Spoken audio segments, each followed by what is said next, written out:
whiskey lovers, and welcome to another one of Mark's Whiskey Ramblings. Or should I say Mark's Winter Wonderland Whiskey Ramblings, because look at that. How beautiful. Winter is my favorite season, I'll be honest, even though it is quite cold. In fact, the temperature is such that I actually question my manhood there for a second, so let's make this quick before anything freezes off. What I would like to talk to you about today is Aberlour, and this one, the Aberlour Abuna.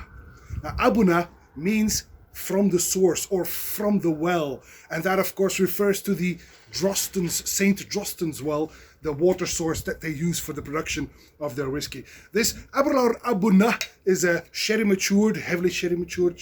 It's first fill sherry casks. Aberlour is known for that. It's this little beautiful Speyside distillery in the heart of Speyside, and most of their whiskey is in fact sherry matured. This Aberlour Abuna is a staple whiskey. They've already got almost 70 of these batches. This is batch number 66, which is bottled at a whopping 59.2% ABV. Wow. I've had the good fortune of trying about 10 of these. I only tried batch number 60 not so long ago in November last year. Now this batch number 66 came to me, well, sort of by accident. A friend of mine had bought this bottle, and he tried it and he said, "Oh, that's just not for me. This is not for me." He said, "Mark, what should I do?" And I said, "Well, can I take it off your hands?" And there we have it. So that's how this bottle came to be in my possession, and I will be very happy to try this one because I know that Aberlour Abuna is actually a bit of a sherry monster that brightens up your day, and it certainly warms you up, which is perfect for these weather conditions.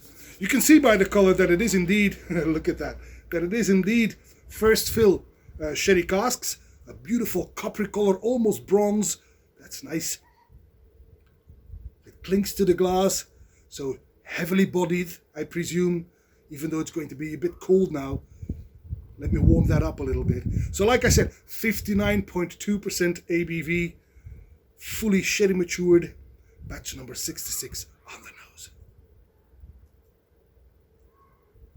Ah, very sweet. Absolutely first fill sherry, beautiful. It's very sweet with creaks. You know, it's not sherry, but creaks. Some carriage, some candied, my mouth is freezing up, some candied orange peel, plums, hazelnuts. There is also, it has to be said, there is this little scent of a struck match in there, but not insofar that it becomes a bit disturbing. No, this remains mostly fruity and sweet, very sweet. I get some banana, some ginger, and even some potato skins. That's a bit weird, but not off-putting. And there is this overdose of nutmeg. Dark, sherried, fruity, spicy. In a nutshell, on the palate.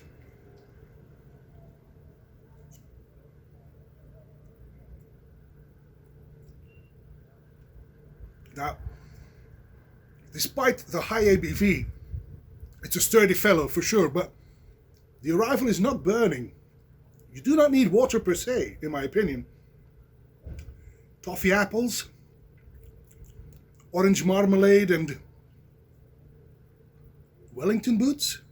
Again, that tiny rubbery note in there. Oh well. But again, not disturbing at all. It actually adds to the complexity of the whiskey, maybe. Some people are very, very put off by the slightest sulfury or rubbery note, but I find it often adds to the complexity of a whiskey if it's not over the top, which it is not in this case. Spices kick in. I get some cinnamon, some cloves, some nutmeg, and a bit of black pepper. There is this tiny peppery bite in there as well. The funny thing is that the arrival was a bit oily, but it becomes quite creamy in your mouth. This is good. On the finish then.